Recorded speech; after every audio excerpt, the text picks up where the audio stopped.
Recording चालू है। We will be live in a couple of minutes. So Mhm. once we are live, we'll start. Sure. So Nidhi, where are you based out of?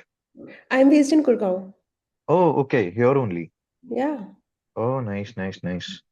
Where are you? In Gurgaon only? Uh, I put up in Noida, but the office is in Gurgaon. So yeah, Oh, that's hell traveling. that's yeah.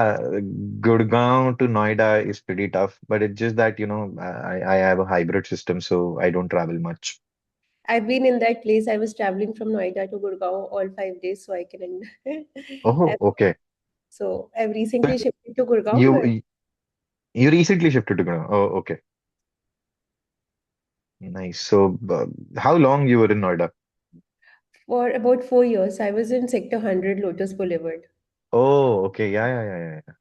Got it. It's a pretty nice society. Yeah, it's too big.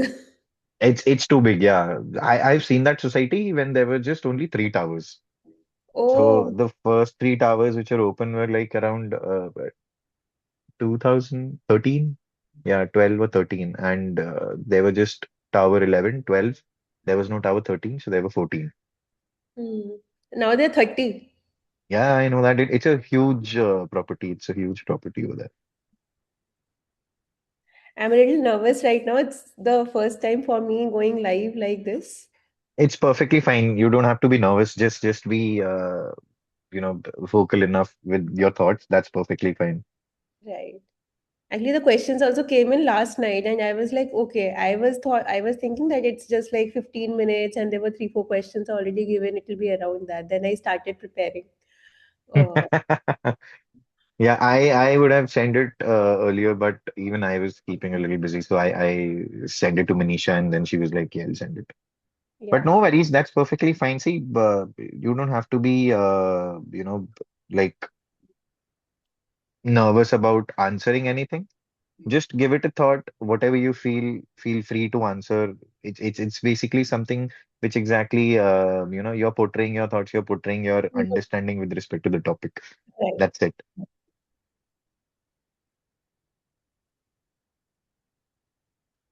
So since when are you there with hike?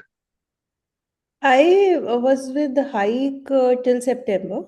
Then Okay. it got shut down because our Oh yeah. infrastructure got shut down completely in India. So I Okay. was there Okay. for good around 1 year. Oh nice. Before that, I was with Zupi, so I was there for good 4 years. Oh, so you've been into the CX domain since long now? Since very long. I've been in this domain since 2003. Oh my God. Almost 22, 23 years. Yes, yes. It's been a very long journey. I started working very early. I was 18. I wanted to earn my own education. And I just started working because I knew, like, I was not very good in academics. So I knew I can't do much over there. I started gaining experience, and things just turned up very well for me. So today, probably I'm earning more than people, who've done their MTechs, MBAs from regular colleges. I'm like at par with them, so I'm happy with what all I. Yeah, because see, it doesn't matter. To be honest, at this point of time, I've seen people, just being graduate and handling top organizations. So it Yes. doesn't matter. But it's good that you have a pretty good hands-on experience. You have almost like 23 years of experience now. More than Yes. that, I guess. Yes. That's great. That's great.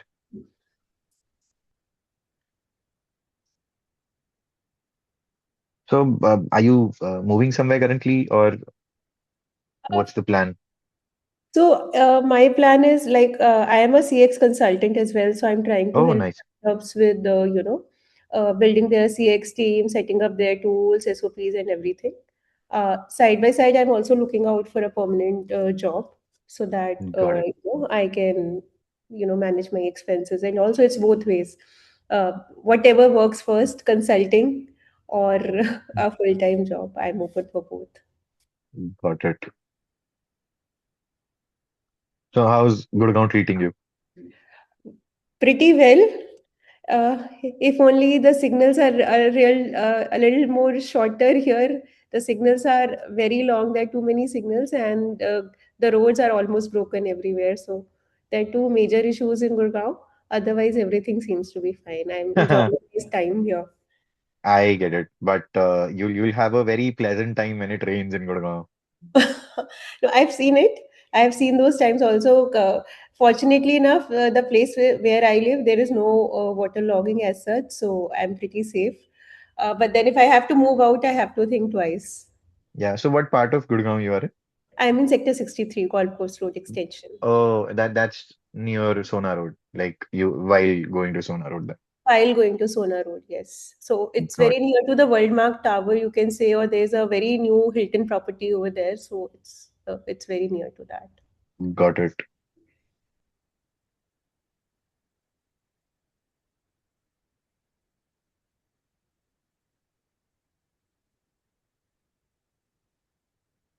And which part of Gurgaon do you live in? I live in Noida. Oh, sorry. I'm sorry. Where Yeah, is your I office? office is in Udyog Vihar. Okay. I'm also in Yeah, Ethiopia right now. Where exactly is your office? Udyog Vihar 2, nearby Yatra. Okay. Okay. So just for this call, I came to my colleague's office because I didn't want Oh, any internet disconnection to happen. So I am I in can Mumbai understand. co-work right now. Oh, okay. So our office is just the second office from Yatra's office. Like it's a co-working itself. My office. Yeah, great. Yeah.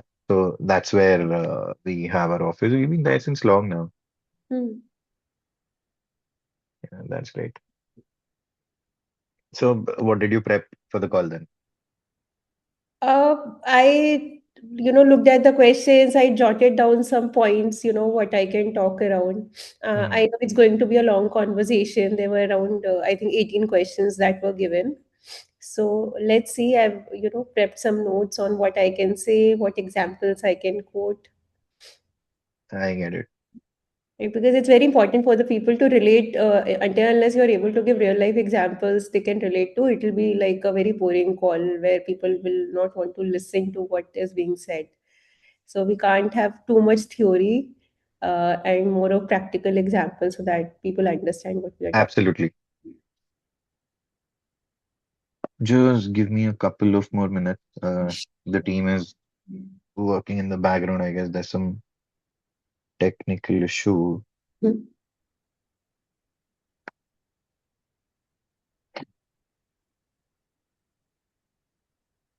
So since long you've been working, so this company that you're working with is Survey Senum. Service Ensum. Service Ensum. Yes.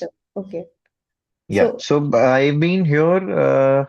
It's been almost 2 years I've been working with them. Mhm, Before that, I was in the CX domain itself. mhm, So yeah, it's been pretty long. So I come down with a background of sales, retention, customer support, these kind of things. So I right. So, started my career with Byju's. oh wow, nice. Yeah. So was there for almost 3 years. Then from EdTech, I came down to B2B e-commerce. I worked with IndiaMart. Mm, There I was, I worked there for almost 3 years again. mm, Then a decent stint at Just Dial. mm, Uh, so yeah, like being there doing the things. I started with sales, core sales, then came down to retention, customer support, these kind of things, mm, and then being doing that since a long time. mm, mm, mm. So here I handle both the customer experience part and parallelly the business part as well. So I handle the entire India and Southeast Asia business. So, what all do you, apart from these podcasts, and also what else, your company does? Like, what is the monetization thing for you? So see, we have a proprietary tool. We have a we would say that just to give you a very brief example. So we help organizations with their entire CX structure. So Got it. we have a proprietary tool like the service and service Ensem is a tool, Hmm. right? So, which is into experience management. So, any kind of an experience from customer to employee to partner to distributor, wherever you want to place us in terms of doing transactional or relationship NPS to CSAT to these kind of things. Okay. Okay. Well, yeah, that is what I was thinking. Like, what is the monetization thing? That's the monetization part. Yeah, so So, we've been here in the system for almost like more than 8 years now, hmm, and it's been like we work with more than 500 plus clients across 25 plus countries. So we have hmm, multiple offices. We have here in India, we have in Indonesia, then Philippines, and other locations as well. hmm. So yeah, we've been doing well, I guess. No, you should be doing well. Everybody should be doing well in what they are doing. Yeah, agreed. It's important to do well. Otherwise, you lose your sleep completely. Got it. So I guess we are live. Okay. So let's start. So first of all, welcome Nidhi to the episode of Humans Behind CX, and all those people who will be seeing us. Happy to have you here, and really great to have someone who has more than 2 decades of experience. And for all those people who are seeing, we have Nidhi Agarwal with us. She was with Hike working as an assistant director for CX and other projects. So thank you, Nidhi. Thank you for your time and welcome to the episode of Humans Behind CX. So Thank let's start with a small introduction about you, Nidhi, and then we'll move to the other parts. Sure. First of all, thank you for the introduction, Jayesh. Yes, I've been in this space from almost 20 years, and the last 10 years was into real money gaming. And I've handled scale of around 15,000 to 20,000 tickets coming to us in a particular day. Majorly, I've been working around customer experience, retention, and churn management. Along with that, training and quality. So I've been seeing a 10 to 100 journey specifically for the CX teams. I have scaled up CX teams from scratch at multiple organizations, which includes hiring, setting up teams, and also implementing all the CX tools that may be required, like a CRM tool like Salesforce, Zendesk, Zoho, or ORM tools like Meltwater, Locobuzz, CTI tools, the telephony tools that we use like Zontel. So I have been doing that since a very long time.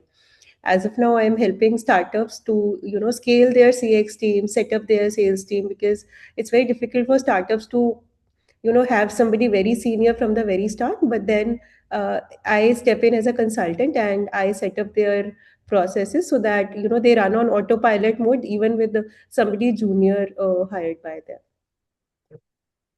Thank you, Nidhi. Thank you for the introduction. So for everyone who's watching us today, uh, we came up with a different aspect in terms of understanding CX today, more on a trust part. So today we'll be discussing about the topic of the discussion is when CX becomes transactional, trust disappears. So in today's world, we've seen a lot of like apps, clicks, and instant resolutions.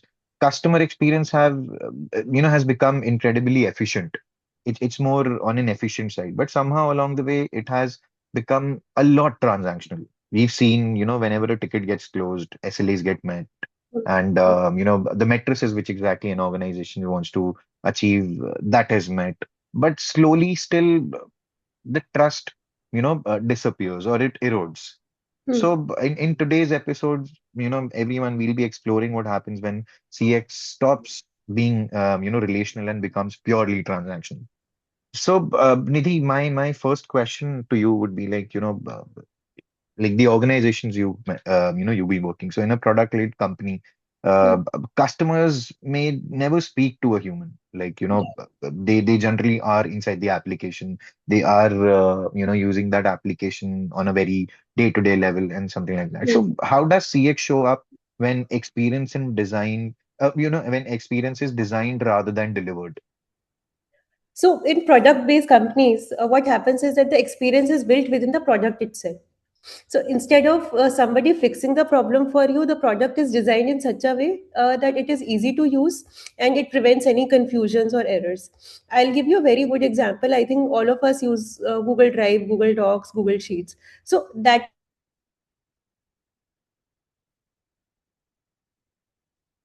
an example where you know what to do, how to do, right? Uh, so it prevents confusion. So let's say your work is getting auto saved in, before, what used to happen is we were using Google Excel, Words, and if our laptop gets shut down, what will happen? You lose your work. But with Google Drive coming in, I think everybody uses Google Docs and Sheets because it's easy to share. Your works always gets auto saved. So Hmm. what I'm trying to tell you is that the CX is designed within the product itself. You don't need any help to run a Google Drive or a Google Doc. You know how to work around it because you've been given the proper help documents over there in case you are getting stuck somewhere. So you don't need to speak to somebody. You will be able to get it easily. Another example is when you're using Canva. So again, Canva is embedding CX directly into the product. So their all their flows are very intuitive templates. There are guided actions, and there is a zero learning curve. So in fact, my 13-year-old niece was using Canva to create a presentation for her school project, right? So you don't have to learn them these days. That is how Hmm. the product companies are designing CX within the product itself. So what you're mentioning is that, whenever it comes down to a digital product, companies are making it more intuitive, just that any layman who comes down in the picture should have an easy access, easy process in terms of using that product. And Absolutely. parallel to that, they are designing multiple other aspects just to make sure that the Google Drive example which you gave, Yeah. that it is more like a different product, but it eases out the process in terms of doing anything what you're doing over there. Mhm. Absolutely. Right. Yes.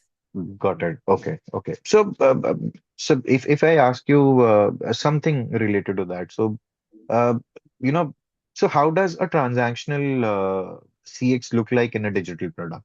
And why is it so tempting for companies to lean on it? Got it. So when we talk about transactional CX, we there are it means predefined responses, chatbots, email bots closing the tickets, and there is no or very minimal human touch. Let's say, for example, you are using Paytm, Google Pay, all these fintech apps. What happens is that you transfer some money, you get a message, your transaction is successful, and it's done, Hmm. right? But Got it. problem here is that they are not giving any journey or any human touch over here. Let's say, for example, you transferred money to a ABC person. Now, if that ABC person comes back to you and say that I did not get the money, now you're going to go in the app, try to, you'll be trying to get in touch with somebody who is responsible for that transaction.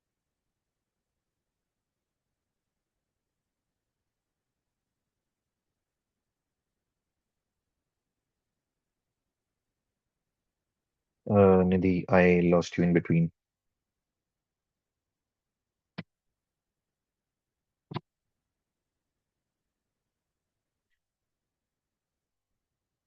successful. Hello? Yeah, yeah, yeah. I guess your screen is stuck. Am I audible now? Now you are, but I I'm can't see you. give me a. Is it okay now? Now, yes. I Go on. think something happened. Yeah, yeah. Yes. Go on, go on. Yes. Yes. So when I talk about transactional CX, like I was telling, it means more of predefined responses, email bots and chatbots responding to you. Very Hmm. classic example, you transfer money to somebody, you get a message, transaction is successful, but then nothing else apart from that, like what will happen or where to do, what to do if the money is not transferred, or if there is some other issue that you are getting in terms of the UTR number that is generated. So you will go back to the app only when there is an issue. Hmm. Another classic example is e-commerce checkout. Within 2 to 3 clicks, you are able to purchase the product. It will give you a Hmm. message that your order has been successfully delivered. But the post-sale support is zero because let's say the order is getting delayed. There will be no, nobody will be telling you. You have to monitor it consistently through the app yourself. If in case it is very delayed, you will again try to get in touch with the customer support team. If what you will get is a bot response. Hmm. Now, why is it tempting? Because it's easily scalable and it is a low cost business. You don't need agents to respond to you. I'll give you an example. I was getting, in one of my stints in one of my companies, I was getting 17,000 tickets a day. Now, even if I say that one person is doing 150 tickets on an average, I will need 113 people logged in each and every day, which is not possible. I cannot create such a big team. So when we talk about transactional CX, it is like implementing bots everywhere, and it's tempting because it's very, very scalable, and it is Hmm. obviously very cheaper. I get it. We are talking about efficiency here, Yes. whether cost or whether manpower. But don't you think at this point that the efficiency is being to hurt trust instead of helping it? It does hurt the trust of the customer, because so many times the kind of option that you want, it's not available. Let's say, for example, the bot is just closing the tickets basis the rules created in the system. Now Hmm. what is happening is speed is being optimized, but that is being optimized at the cost of transparency, empathy, and the real problem is never getting resolved. uh, People like you and me, we feel that it is being rushed. It is no more a service, it is an avoidance. Hmm. Got it. Got it. So my next question would be that we are moving on a faster pace now. Like Yeah.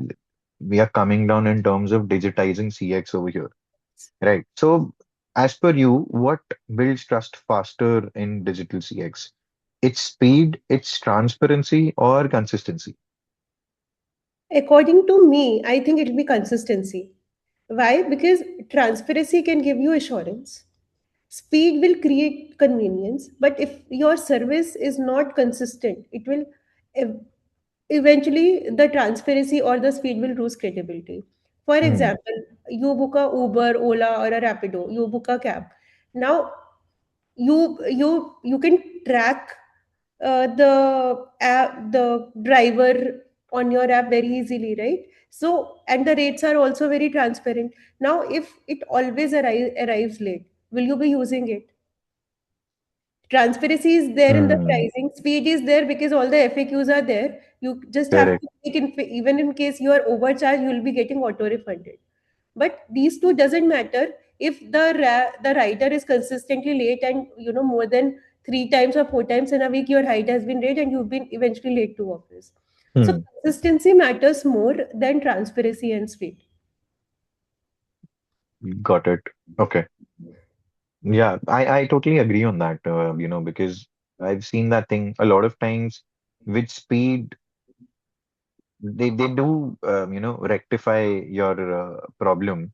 But at Mhm. one point of time, they try to resolve it, but that speed doesn't help. Like It would. generally, yeah, generally if you'll see in the regular delivery apps, if there's any kind of a problem, there's a chatbot which replies to you instantly. But a lot of times, what you're trying to portray as a problem doesn't get rectified. Exactly. I'll give you another example. I use this app for my daily grocery shopping, Hmm. right? Now, I ordered some apples, right? Now, apples were in three sizes, small and medium. The ones I ordered was medium apples. Next morning, I found out that small apples have been delivered to me. Hmm. Now, the the flow of help desk is completely chatbots. Now, how Hmm. do I explain to the bot that the product is correct? It's not damaged, right? Hmm. What I'm trying to say is that the size of the product doesn't match, right? Yeah, How do you explain it to them? It's so difficult to absolutely. raise a ticket over here, what to say, what option to select, and then they want a picture. Now you click a Yeah, picture, see, what will they? this picture thing is pretty confusing. Last week itself, I ordered something, and I had a couple of things, like not delivered. So it Right. was asking me to click a picture of these things which weren't there, Exactly my point. right? Send a picture. Like, how can I send a picture if it's not there, Exactly. So right? it is not a logical anymore. It is a bot that is only working on speed. because for Hmm. them, see, out of 100 complaints, 80% complaints will get solved through that flow. The Hmm. 20% that is not getting solved is the edge cases, that I will say, that needs to be I resolved, totally get that it. needs attention. Somebody has to analyze data, read data, and create something for this 20% people who are not falling in the 80% category. Yeah, because see, organizations look at mass, right? They have to create a solution for mass. If there's we are talking about 80% of the people. Even if I say, there are 10 lakh orders happening, 8 lakh orders are getting rectified, or any 10 lakh tickets getting generated, 8 lakh tickets getting rectified because of this, it's a cost efficiency for them. They won't have that kind of a manpower, and I totally get that. But these 2 lakh tickets or something related to that should be rectified in a manner which is something I would say, should be less problematic. So I Absolutely. totally get it what you're saying. But here's a very important question which I wanted to ask you, because we've been talking about trust over here. And trust is something which cannot be measured, right? Right. I I matlab, this is my understanding that uh, you can feel it, you can understand it, but it's difficult to measure it, because most of the time what I've seen is teams often confuse it with satisfaction and resolution metrics, right? So just wanted to understand from you, like, do you think that trust can be measured? Trust is rarely measured, because when we talk about resolution or CSAT, that is there for that one particular interaction that you had, Hmm. right? Trust will come with repeat usage and organic referrals, not the ones where we say that if you refer XY so many people, so you're going to get this. Hmm. Trust is only measured when you are using the app and again, you are referring it to your friends and family. That is how the trust will become. So what you have to do is you have to see your repeat rate and your churn rate, Hmm. right? Let's say, for example, there's a calling tool I really like and I've been using it from 10 years. Now, I'm not saying that I have never had issues with them, but the way Hmm. they resolve the problems, the issues is what matters. Hence, I Hmm. have been a loyal customer. So uh, what I'm trying to say is that so many times companies can, fuck up really in the service delivery, but the trust is built if you are able to solve them very transparently. So you will find a loyal customer over there. Not otherwise, people have many options, Hmm. right? I normally say that it just takes one interaction for you to lose a customer completely. The person will never come back. Today, the customer is very learned. He is on social media. He's willing to pay more. Willing to pay premium price for a better service, right? Hmm. If you go to a restaurant, you eat for dining, and you see that the service is not good, you'll not go there again, right? But even if the service is good, somebody is asking how is the food, or is it something that you need changed, we need your feedback, you feel special, you feel valued. And that is what today's customer is looking at, which most of the companies are not providing. They don't make the customer feel special, valued, that they are using your service. Got it, got it. Yeah, because see, but recently I was having a conversation with someone, and they said, that gentleman belonged to the, call center aspect, where he used to handle a lot of tickets, and he handles a lot of call centers together. So he said the major thing is that, every organization should own the mistake they've made. Hmm. Right. And I would say, if in my aspect, I told him as well, it's just a 50%. If you're owning the mistake, that's perfectly fine. You should, if a mistake has happened. But at one point of time, the major agenda is to get it resolved. Yes. It doesn't help that, sir, I'm really sorry, I've made a mistake. We know we are wrong, but I can't help you. Right. Again, this is a breakage of the trust over here.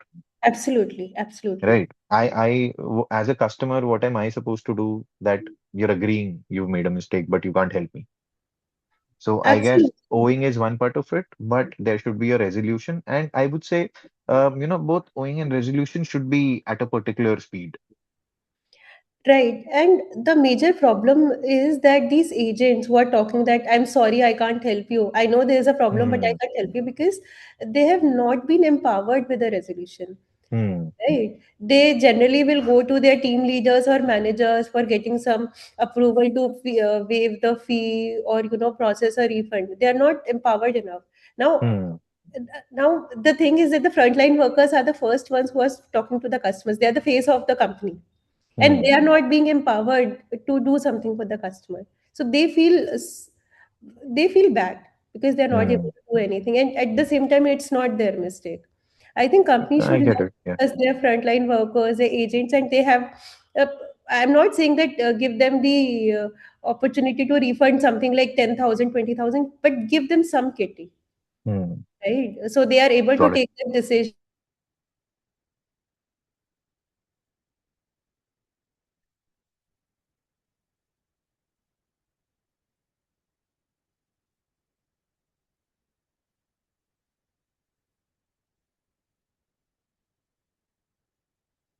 decision Nidhi, I lost you again.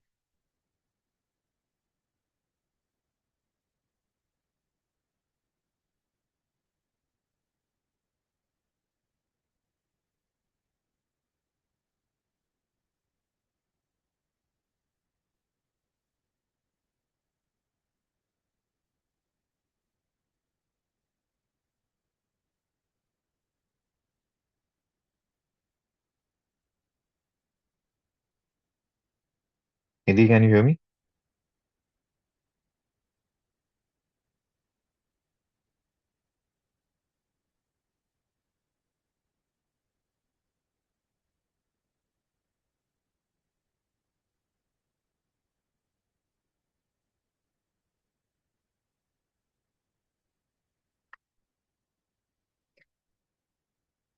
Nidhi, you there?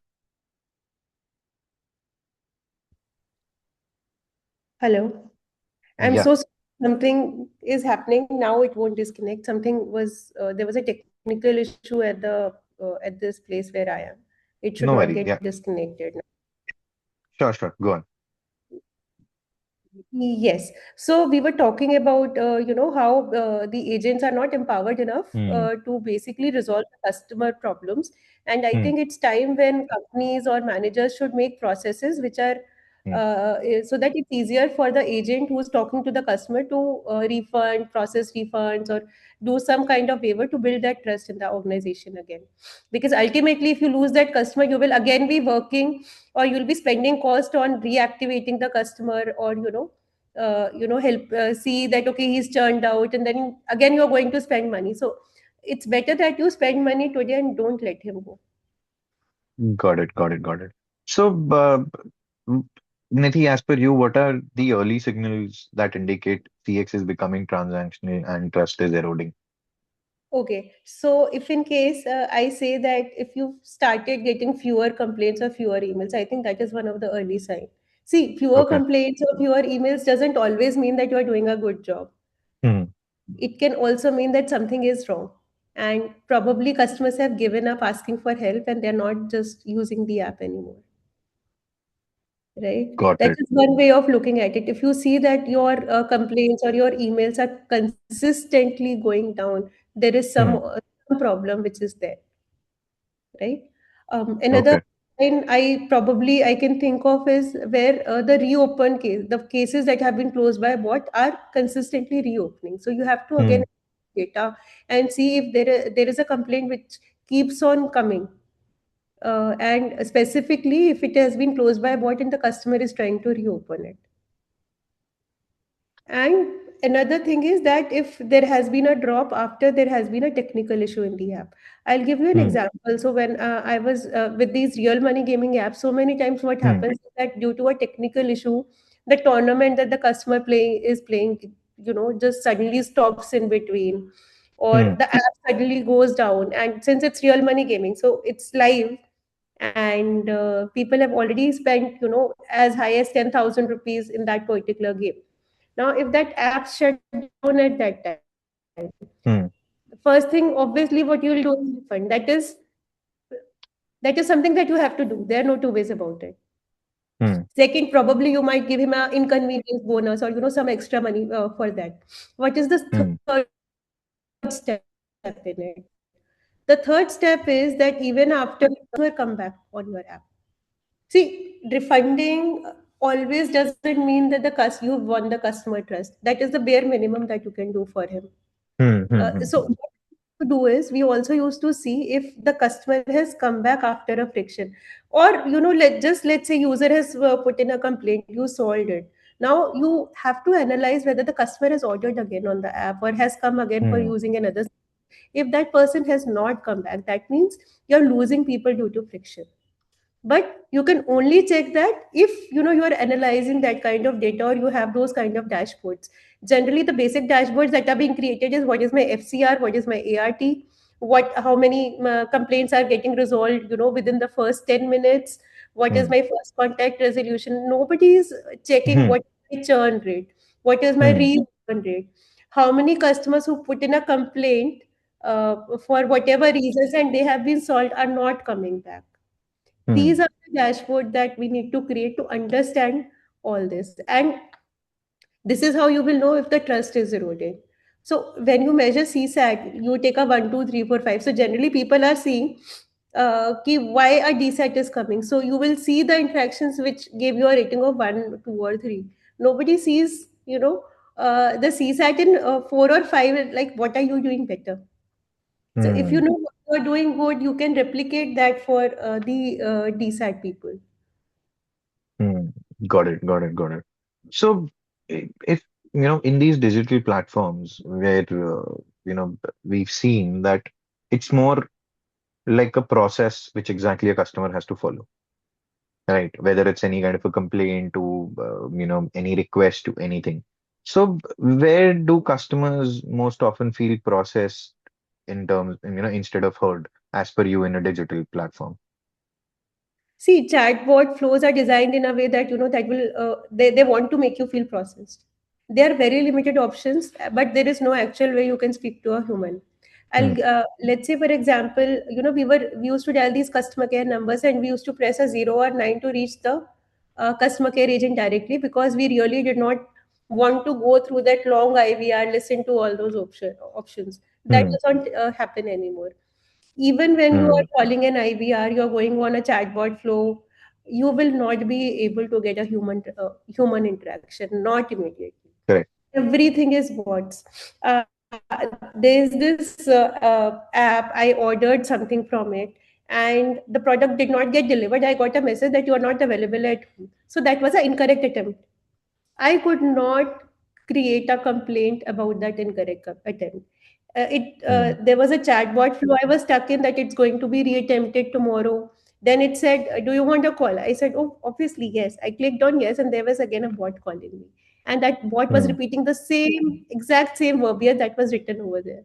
So it is not helping me. It just makes me feel bad and frustrated. I just have to wait and watch whether the delivery will be reattempted again or not. So many times it happens that you ordered that product and you really need it that day. hmm, Because the delivery attempt was incorrect, there is nothing much you can do. Now the ground realities are different. The next day when that person actually came to deliver, he said, "I was not in that area yesterday." So generally what we do is we just to save ourselves, we mark it as customer not available. hmm. Right? Nobody is looking at these ground realities. Why? uh, but and there is no reason to it, because they probably Agreed. don't want to do it. They know it Yeah. happens, and it's like they have because they are also dependent on these logistics factors, so Hmm. they really can't help it. Got it, got it. J just to add to it, I use this travel credit card, and it's like, I really like their particular support process, right? So they have this option in the application, whether you want to talk to a bot or whether you want to directly call an executive, right? And you can use whichever way you want to do it. And it's pretty smooth. Inside the application itself, you don't have to move around anywhere. There's no additional number or something like that. That generally which happens on any kind of a banking application, Mm, right? mm, You need to reach out to the customer support. There's a dedicated number. Then you call them. It moves around a lot, right? There's a lot of connectivity issues. If you're recalling someone, so you get connected to a different person or something like that. But automatically, they've structured it so well, and mm, you know, because that process is so smooth that you end up sticking to that particular part. Hmm. Right, because you know if you're using this and if there's any kind of a problem, all you need to do just click on the app and you'll get connected to an executive. Absolutely. Right. So I would definitely say it's more, even if I say inside the application, it's a process. Right. Hmm. That process should be so streamlined, so effortless for anyone to do that, that they actually get addicted to it. They get stuck to it. That's what Hmm. people, like, that's what retention is. That's what reusing that particular part is. Hmm. And Yeah. that is what built trust, that I have an option to speak to a bot or a human. Most of the Hmm. times people will select human because that human interaction is required. Hmm. Got it. Got it. So, you have more than 2 decades of experience. You've worked with multiple organizations. You've been there, handling a lot of tickets. So if I ask you for an example, so have you seen situations where operational success still resulted in customer distrust? Absolutely, it happens all the time. Because what will the, like I quoted earlier, what will the dashboard show? Hmm. 95% tickets resolved in 2 minutes, 80% Hmm. were handled by bots, cost is reduced by 40%. Nobody is talking about what was the CSAT score of the 80% tickets handled by bots. Hmm. Because people don't take CSAT for the tickets being handled by bots. They know what will be the result of it. Hmm. While the cost did reduce by 40%, what has been the trend of customers getting churned while the cost came down? Hmm. Nobody is attributing those things anymore. Because what looks good on the dashboard is what is being presented. Nobody wants to really look at the hard reality. Got it. Now, I'll give you another example. So, I went to this big hotel chain for a Hmm. lunch, right? Hmm. Uh, Now, my experience was when I went over there, my first interaction was, ma'am, can you please move to another table? There's a large group, they want to sit here. I was like, Hmm. okay, let me agree. The seat, I wanted a peaceful, quiet dinner. The seat that they offered me was near a live music Hmm. table. So there was live music playing, and I was just sitting next to it. I Hmm. wanted peace, but then I did not get it. Right. I requested and they said, ma'am, there is no other empty table. Now I had to sit there. Over and above, the food was also not that great. And Hmm. when I complained, they were like, okay, I'm sorry. And that's it. And then I paid and I came back. Now I will not go to that place again. Neither will they contemplate that if there is somebody who's come, who's had lunch, why did they not come back?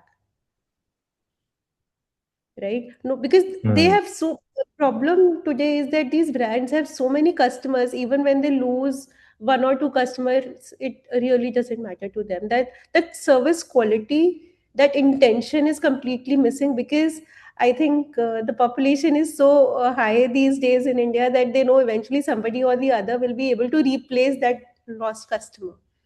And if you are, Correct. if you are in that mind frame, you will eventually lose everybody. And that is the reason why we keep on shifting the brands, Hmm. just to see there would be one brand who will actually value us. Now, for the same hotel chain, I went to the Gurgaon center. Now, I went to their Delhi property. Now, the service over there was so amazing that my mocktail was delayed. Hmm. It should have come with the starters, but it came with the main course. But Hmm. eventually did not end up charging me for that mocktail. They were like, ma'am, we apologize. Your the experience that we wanted to give you, we were not able to give you that experience. We will not charge you for the mocktail because it was delayed. Now, same property, two different branches, two different experiences. So I will not visit the Gurgaon property, but I will definitely visit the Delhi property again. So this is the difference I'm talking about. The even the customer quality, the customer interaction, or the customer experience is different at two different outlets. Hmm. Right. Similar, let's say you go to these car showroom, you go to Hyundai, you go to Kia, you go to Maruti, right? Your experience in different outlets will be different Hmm. because they're not working on standardizing customer experience. And that Yeah, is how I people get it. lose trust on these brands. No, I get it. We were talking about restaurant service, where you had different kind of Yes. experience at the same chain at two different Yes. places. Right. Yes. I totally agree on that. It depends on a lot of I would say a person who's handling that particular place. Yeah. Right. What he or she prioritizes or what exactly they want to deliver. Mm. So I totally agree on that because I'll just give you a very funny example. So there's this dhaba in Noida, right? Mm. And it's a very famous dhaba, and a lot of people, I would say, the food is not excellent. The food is decently good, right? You can get better food, I would say, some at the other places as well. But the owner over there is so polite, so humble, and he makes sure that if you're eating over there, you don't get any cold food over there. You sit, Mm. he makes everything fresh. He makes sure that even if any kind of a chapati you've ordered is piping hot and get directly delivers from the tandoor or the stove to your place wherever you're Tip. eating. Yeah. Parallel to that, he sees that whosoever is getting dissatisfied, Hmm. he gives gulab jamun free. Right. So he makes sure he's putting that kind of effort. And trust me on this thing, whenever you go there, it's a line. You have to wait for at least 15-20 minutes. Hmm. And me being a foodie, I can very well correlate with that because that's what I'm saying. The food is not excellent. Food is decent, right? But his service, his politeness, Yes. his interaction with the customers, he makes sure that if you're eating food, while you're eating food, he's there. He'll ask you that is there anything which you want me to correct? Is there anything which is not delivered? Is there anything which is more you required? He sees that you're eating. ही वो आपके order करने से पहले वो देखेगा कि अच्छा एक एक चपाती खाई है तो दो और खुद लेकर आ जाएगी. Hmm. Right. So it's more on the servicing and the hospitality part which we are Exactly. looking over there. Right. Right. So I totally agree. There might be a possibility that your product is very I would say decent enough, but the kind of interaction, the kind of the experience you give to people is more than extraordinary. You would definitely make sure you go there. Absolutely, absolutely. That is, the way to man's heart is through his stomach. That's Absolutely so. If you are keeping that person happy and contented, why will that person not come to you again? And correct. Yeah. So, Nidhi, you've been into account management as well, right? yes. I saw that you are into account management as well. So I wanted to understand a couple of things related to that, right? So like if I talk about interacting with your clients or customers and those kind of parts. So how does account management help prevent CX from being purely transactional? See, account managers give you a human touch. Hmm. Uh, for example, I have an HDFC bank account, so I Hmm. have a relationship manager because I'm in their preferred category.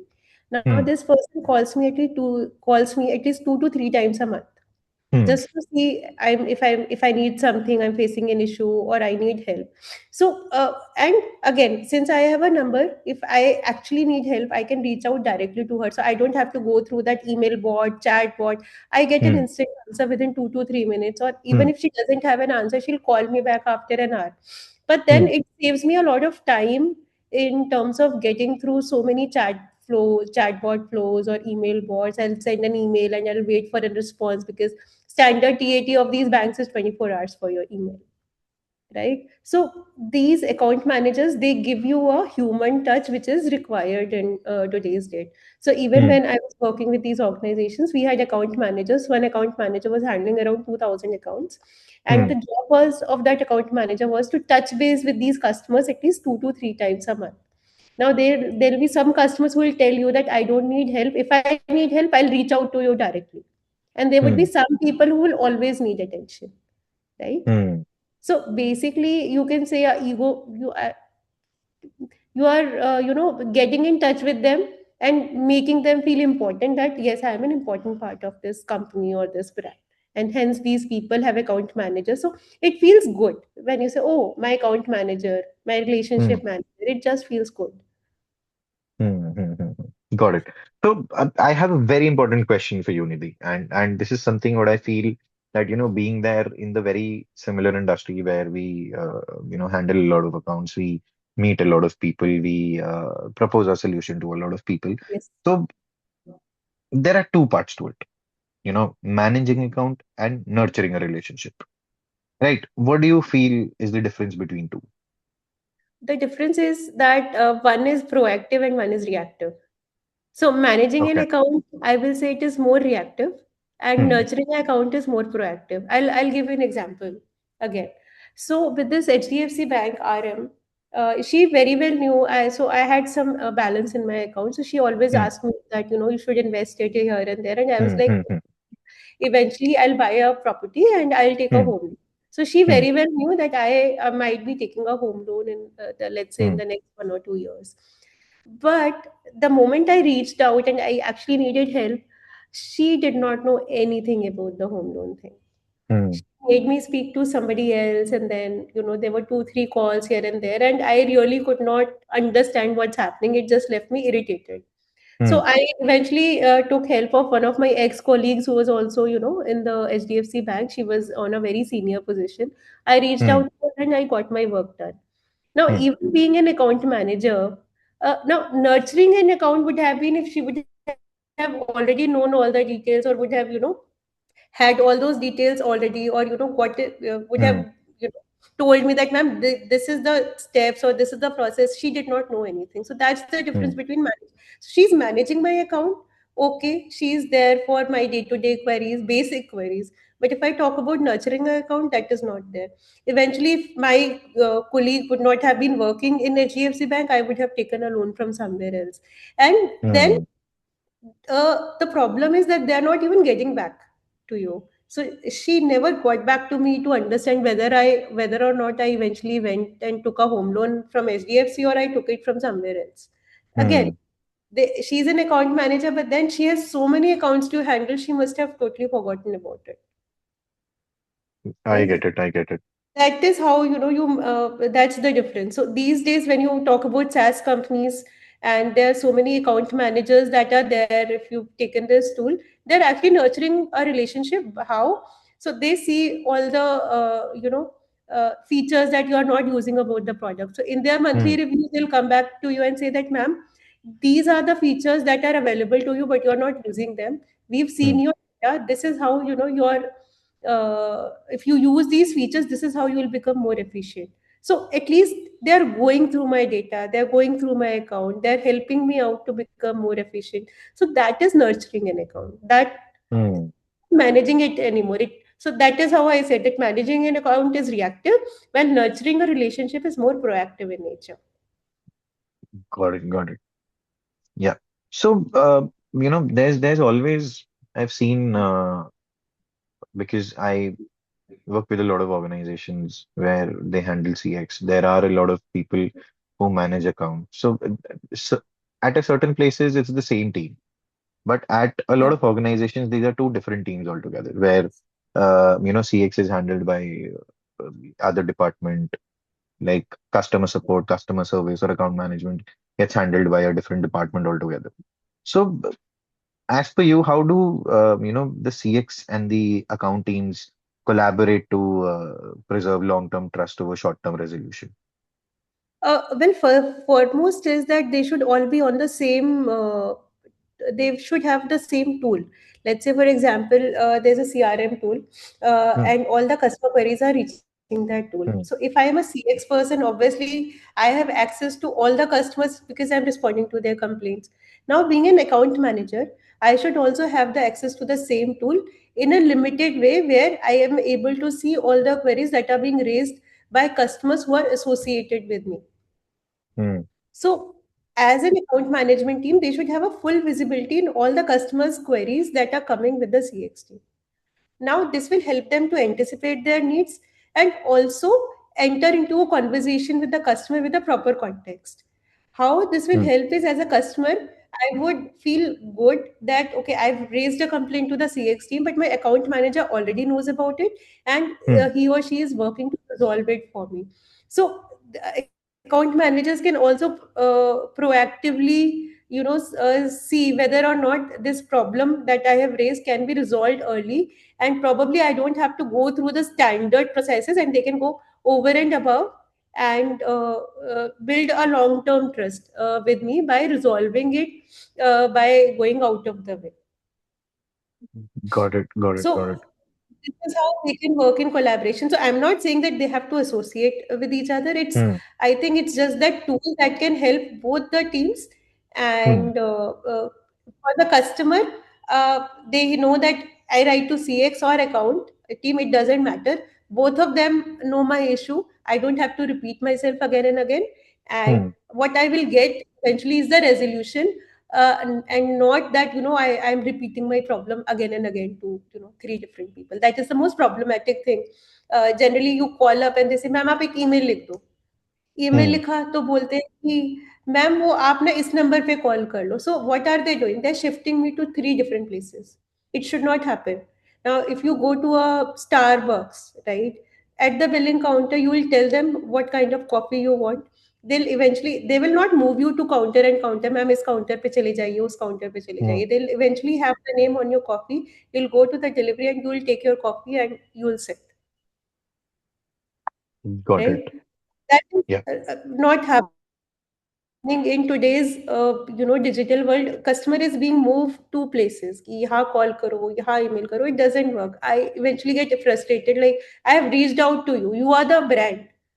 Why can't you create a ticket on my behalf and send it to your email team? And that is very much doable. I have implemented these tools myself at various organizations. So it's a very doable thing. It's a very small thing, but it also helps the customer, and again, it's building trust for him. That okay, I have Hmm. reached out to him. That person is writing an email on behalf for creating a ticket. I will get the acknowledgement number as a SMS or on my email, and eventually I will get a Hmm. resolution out of it. Right? Hmm. So I am feeling valued here, not processed, which is again the problem. Like we have been talking about today, customer is feeling more processed, avoided rather than being valued. Correct. So, Nidhi, we are talking a lot about, trust over here. We are talking a lot about empathy over here, right? So as per you, is empathy primarily a design decision, a leadership decision, or a frontline decision? I think it will be a leadership decision, which will eventually go in the design and the frontline workers. Okay. Because until unless as a leader or as an organization, I don't think about empathy, Hmm. it will not go into the product design or it will not go to the frontline customers. I'll, Hmm. I'll give you a very good example. So there's a Vaseline lotion that I buy from the market. Now Hmm. it has a large spout. It has a vertical horizontal spout like this. Now at Hmm. one of the edges, the lotion will come out, and the other place it is closed. Now the product has been designed in such a way that I have to peep, okay, which side is the opening, and if I pump the lotion out, from which side it will come. Hmm. Right. Now the flow or the design of the product is as such that so many times I end up wasting my lotion. Hmm. So if it have been from the leadership that you have to design a product or a service which is easier for the customer to use, right? So the product designed the way they wanted it to design. So it has to come from Hmm. the top. It can never happen at my level or your. It can never happen at the frontline level. It has to come from the Hmm. top. It has to be embedded in the design, in the philosophy of the organization. It has to. Generally, the KPIs are about growth, about revenue. There are no KPIs about customer experience. Okay.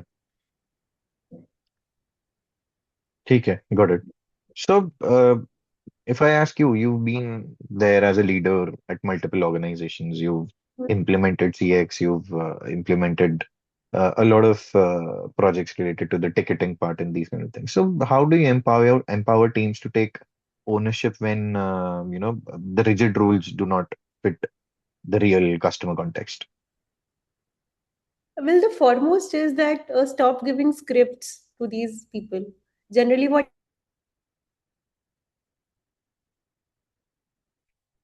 is that you give a predefined response. You give a predefined response. You give a script. You just Hmm. say what is written over there. That is what makes the customer experience very, very robotic in nature. What Hmm. we should do is we should set principles of the do's and don'ts, rather, Hmm. so that under those principles or guidelines they can give a response to the customer. But if it is a they will have an opportunity to learn and communicate with the customer properly. Hmm. But eventually if you are giving a script, and they will not think a lot, they will just copy paste that response and send it to the customer no matter what the query is. These days they don't even change the verbiage a little bit, that okay, the Hmm. customer has formed his query in an X way, so I should probably modulate the language, the tone, or probably one eliminate a particular statement which may not be required in this response. They will just copy paste it and send it to the customer, and that is where Hmm. this issue comes in. So give the principles, set them context, set a context, how you can help the customer, make them feel empowered, so that they are able to give some waiver, some refunds, set an amount, but empower them and set principles rather than just giving script or SOPs. If I'm on a call with with a particular customer, will I actually get time to read that SOP? I will not. Hmm. Eventually what will happen is there'll be a lot of dead there, there'll be a hold, they will not tell to the customer. You have to Got train it. them, Got it. refresher trainings, do's and don'ts, and even if they are wrong somewhere, it's okay, it's human to make errors, Hmm. right? You train them, you nurture them, you empower them. That is how they will also feel connected to the customer, and the customer will feel connected to the brand. It's okay to say sorry one or the other times to the customer. Hmm. So, Nidhi, what do you think if once trust is broken, is CX recoverable or usually irreversible? No, it is very much recoverable, but it totally matters how transparent you are. For example, we all know the Indigo fiasco that happened last year. Hmm. We know how the customers were handled was completely irresponsible, and that kind of experience, if I'm getting, that is completely irreversible. But if you are transparent, you are owning up to your issues, and you show you care, that is where you know that you can win the customer back. Like I Hmm. said, that if I was using this tool, it's not that I have not been facing problems with that, but they own up to their issues, they resolve it within the tat that they have committed, and if they are not able to resolve, they are coming back to me and they're telling me, ma'am, it will take 2 or 3 more days, Hmm. so stay put, we are working on your complaint and we are going to resolve it ASAP. That is where it becomes recoverable. But your actions should be very, very meaningful, it should be transparent, and it should reflect that way to the customer. It cannot happen that you are blank for 3 days, and when the customer is checking, then you say, oh, we are already working on your complaint, you have to wait. You have to show it Hmm. in your actions. Mhm. Hmm.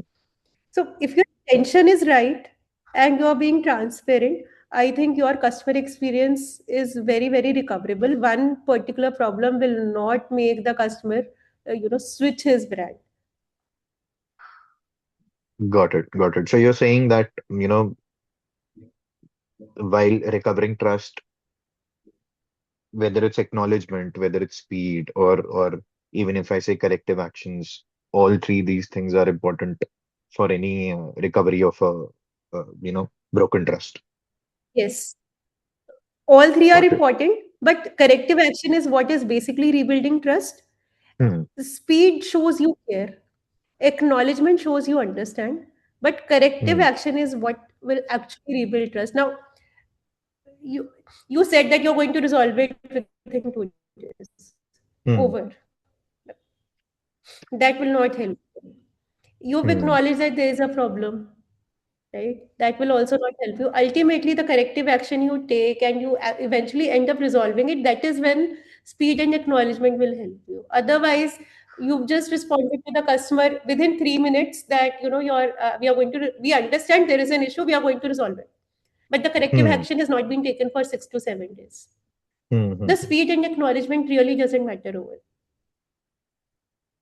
So majorly it's corrective action, and that too, if you are owning up to the issue, that is when it will also help you. Otherwise, the customer will never come back, or probably after his refund or whatever solving his problem, he might switch to your competitor. Got it. Got it. So Nidhi, generally towards the end, we have a rapid fire kind of a thing where we do a couple of questions. We understand, a couple of things. So, just wanted to understand on that part from you as well, right? So, I'll ask a couple of questions. Whatever comes in your mind, do let me know, right? That whatever Sure, helps, whatever thing you have in mind, that will be really helpful from that. Right. So, sure. right. So one CX metrics, you think like these digital applications rely too much on. NPS. Okay. Okay. And one CX signal leader should pay more attention to. Reopen and churn. Okay. And one last thing. So empathy or efficiency, which wins? Empathy first, efficiency later. Okay. Okay. Got it. First, you have to design a good experience and not skill experience. So it's Got first it. you will bring in empathy, and then Hmm. once the empathy is there, you can scale it. Got it. Got it. So, but that's all from my side, Nidhi. And, really good to have you over here at the episode and really great information, a lot of examples, I would say, which, all those people who are seeing can correlate, can understand how exactly, they can implement, they can look forward in terms of doing anything related to what they want to do, what they want to implement. So thank you so much on that. And anyone I would say who's watching us has any doubt, has anything which needs to be asked, either you can directly reach out to Nidhi, you can reach out to me. We'll be happy to discuss on those parts as well. So just to end on one particular note, so I can very well say CX is not just a checklist. It's basically more like a Yes, relationship. Right. It's more like a relationship, and the moment experience becomes transactional, trust, it quietly disappears. You won't even get to know that people are drifting from you as a brand, and efficiency may win moments, but trust wins loyalty over here. So this is something what absolutely. exactly I wanted to mention. And thank you, Nidhi. Hope you enjoyed being here. And thank you again. Yes. Thank you so much, Jayesh, for having me here. It was a very nice interaction with you, and thank you so much for this opportunity, Thank you, Nidhi. for And sharing my thoughts with so many people. thank you so much. And I guess people Thank. would love that as well. Yes. Any questions, anybody, please reach out to me directly. I'll be more than happy to help you with that.